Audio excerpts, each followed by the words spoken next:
It's episode 44 of Inside 300, presented by InsideTheMagic.com. I'm your host, Brian Perry. Happy anniversary, Gina and Carmen, and happy birthday, Charlie and Stefan.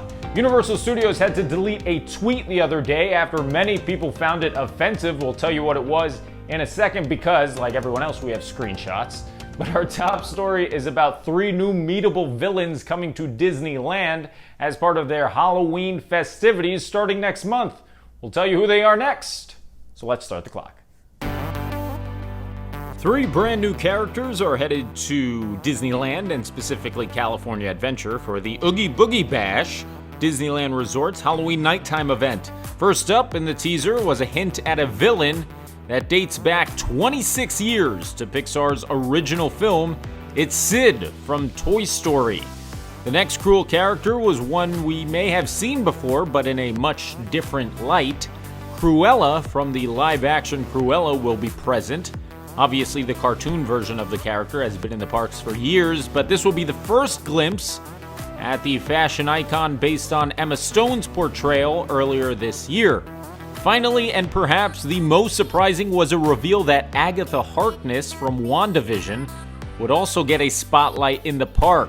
All 3 characters will be amongst the other classic villains you know and love from Disney lore. Disneyland continues to push the live entertainment aspect of the park, even including a full-fledged parade as part of Oogie Boogie's Bash. Another episode and another Universal tweet to talk about. This time it was Universal Studios Hollywood, upsetting many after the resort tweeted something only to quickly delete it when responses called them out for being offensive. The account wrote, "Skip the salad in LA 4 is a theme park 9. It's interesting. Many Twitter users immediately took issue with the post, deeming it a dig at weight and appearance issues, something Universal is already in hot water about.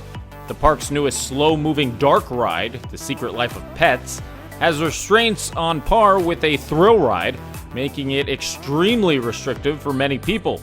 Carly Wiesel, who is a theme park journalist, wrote, "In LA 4 is a theme park 9 implies that someone who doesn't diet is therefore bad and unattractive in Los Angeles, widely known as an extremely vain city, while implying Universal Studios is a safe place where they'll still be considered hot, even if they dare eat what they want."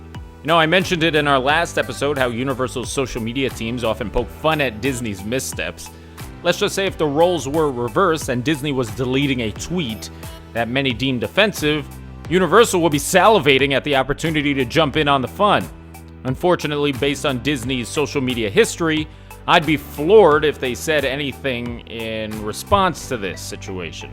SeaWorld, on the other hand, is different. Following the controversial tweet, they wrote, "Reminder, you're all 10s in our book." Oh, thanks, SeaWorld. That makes me feel nice. The renovations to the Jungle Cruise at Walt Disney World are now complete as Imagineering shared the first look at a recently installed mural inside the Magic Kingdom. The new artwork showcases Miss Alberta Falls and her family of skippers who work for her jungle navigation company. From a storyline standpoint, Alberta is the granddaughter of the world-renowned Dr. Albert Falls. For those looking to learn more about the attraction's backstory and read up on Miss Alberta Falls, Disney Parks blog published this storyline-based article that is dated back to 1938, and it features an interview with Alberta. She talks about her grandfather, who was part of the famed Society of Explorers and Adventurers, or SEA for short. SEA is a fictional organization that is incorporated into the plot and faux history of a number of Disney attractions throughout the entire world, including Tower of Terror in Japan, Mystic Manor in Hong Kong, Big Thunder, and a number of others. It's one of Disney's best, mostly unknown stories, and if you're a big Disney park fan, I highly suggest you research it to learn more. That, once again, is SEA, or the Society of Explorers and Adventurers. We had a funny moment over at Rise of the Resistance over in Disney World. The attraction was dealing with a few issues when guests entered the holding cell right before boarding the vehicle part of the ride. The door to the holding cell awkwardly remained open.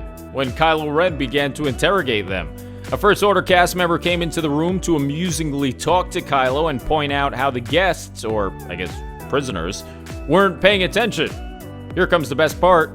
It's the Resistance! You can spot 2 Resistance members in their non-black attire strolling through the First Order ship while the attraction's issues are ironed out. Credit to the cast members for playing into the malfunction.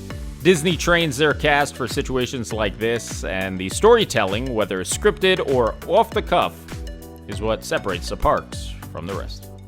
Look at that, we're done. We're finished with episode 44 of Inside 300. If you like what you saw, be sure to subscribe, click that bell icon. This way you're notified every Tuesday, Thursday, and Saturday morning when we come to you with brand new episodes. I'm your host, Brian Perry. I will see you, what's today? Today's Saturday. I'll see you next Tuesday. Until then. Bye-bye.